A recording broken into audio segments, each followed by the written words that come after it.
രാജ്യം മരണാനന്തര ബഹുമതിയായി ശൗര്യചക്ര നൽകി ആദരിച്ചതിൽ അഭിമാനത്തിലാണ് കൊല്ലം കുന്നത്തൂർ സ്വദേശി വിജയൻകുട്ടിയുടെ കുടുംബം. 2024 ജൂൺ 15-നാണ് ജോലിക്കിടെ ജമ്മു കാശ്മീരിൽ വെച്ചുണ്ടായ അപകടത്തിൽ വിജയൻകുട്ടി വീരമൃത്യു വരിക്കുന്നത്. വിജയൻകുട്ടിയുടെ വീട്ടിൽ നിന്നും അരുൺരാജ് ചേരുന്നു. അരുൺ, സങ്കടകാലമാണ്. സങ്കടകാലത്തിനിടയിലും രാജ്യത്തിനു വേണ്ടി ഇതൊരു അഭിമാന നിമിഷം കൂടിയാണ് ആ വീടിന്. അരുൺരാജ്,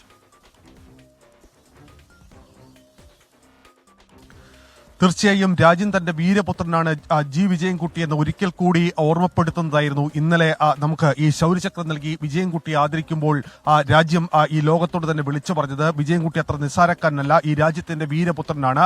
2024 ജൂൺ 15-നാണ് ജമ്മു കാശ്മീരിലെ അതിസങ്കീർണമായ, അത് സൈന്യത്തെ സംബന്ധിച്ച് ഏറെ നിർണായകമായ ഒരു പാത, അത് സൈനിക അത്യാവശ്യങ്ങൾക്ക്, സൈനിക ഓപ്പറേഷന് ഏറ്റവും നിർണായകമായ ഒരു പാത നിർമ്മാണത്തിനിടയിൽ ഈ വിജയൻകുട്ടി മരണപ്പെടുന്നത്.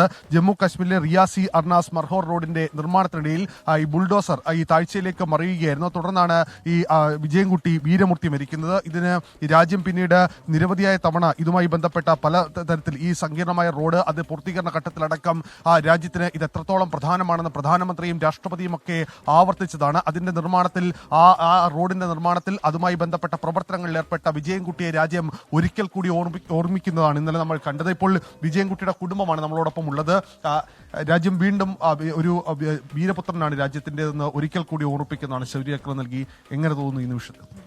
വളരെ അഭിമാനം തോന്നുന്നുണ്ട്. അദ്ദേഹത്തിന്റെ ഭാര്യയായി ജീവിക്കാൻ പറ്റിയതിൽ ഒരുപാട് അഭിമാനിക്കുന്നു. വേദനയ്ക്കിടയിലും രാജ്യത്തിന്റെ ഈ ആദരവിൽ ഏറെ അഭിമാനമുണ്ട് എന്നുള്ളതാണ്. അച്ഛൻ മരണപ്പെട്ടിട്ട് അധിക നാളായില്ല, പക്ഷേ രാജ്യം വീണ്ടും ഓർക്കുന്നു. രാജ്യത്തിന്റെ ഏറ്റവും പ്രിയപ്പെട്ടവനാണെന്ന് ഒരിക്കൽ കൂടി ഓർമ്മപ്പെടുത്തുന്നതാണ്. മക്കളുടെ നിലയിൽ അഭിമാനമുണ്ട്. വളരെ അധികം നല്ല രീതിയിൽ അഭിമാനമുണ്ട്.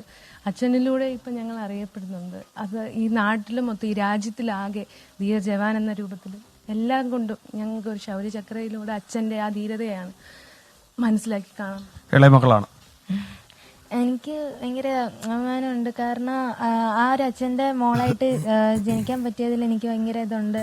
ഇനിയിപ്പം ഞങ്ങളിലൂടെ ഇപ്പം അച്ഛനിലൂടെ ഞങ്ങൾ അറിയപ്പെടുന്നുണ്ട്. അപ്പം അതേപോലെ തന്നെ വിജയൻകുട്ടിയുടെ മക്കൾ ആ ഒരു രീതിയിൽ പിന്നെ എങ്ങനെ ആവാതിരിക്കുക, ആ ഒരു രീതിയിൽ പറയിപ്പിക്കാൻ ഇപ്പം എനിക്ക് വലിയ ആഗ്രഹമുണ്ട്. എന്തായാലും രാജ്യം ആദരിക്കുമ്പോൾ സഹോദരനാണ്. എങ്ങനെയാണ് സഹോദരനെ ഓർക്കുന്നത്? അദ്ദേഹത്തിന്റെ ജ്യേഷ്ഠനായിട്ട് ജീവിക്കാൻ കഴിഞ്ഞതിൽ ഏറ്റവും കൂടുതൽ ഈ അവസരത്തിൽ അഭിമാനിക്കുന്നു, അതുപോലെ സന്തോഷിക്കുകയും ചെയ്യുന്നു. വേദനയ്ക്കിടയിലും ആ രാജ്യത്തിന്റെ ആദരവിൽ അതിയായ സന്തോഷത്തിലാണ് ഈ കുടുംബം. എന്തായാലും ആ മരണം നടന്നിട്ട് 1 വർഷം പോലും പിന്നിടുന്നില്ല. അതിനിടയിൽ പോലും രാജ്യം ഇത്ര വലിയ ബഹുമതി നൽകി ആദരിക്കുമ്പോൾ വിജയൻകുട്ടി രാജ്യത്ത് നൽകിയ സേവനം എത്രത്തോളമാണ് എന്നതാണ് രാജ്യം ഒരിക്കൽ കൂടി ഓർമ്മിപ്പിക്കുന്നത്. എന്തായാലും വിജയൻകുട്ടിക്ക് 24-ന്റെയും നമ്മുടെയും ഒരു ബിഗ് സല്യൂട്ട് കൂടി സമർപ്പിക്കുന്നു. ഹാഷ്മി. അരുൺരാജാണ് വിജയൻകുട്ടിയുടെ വീട്ടിൽ നിന്നും.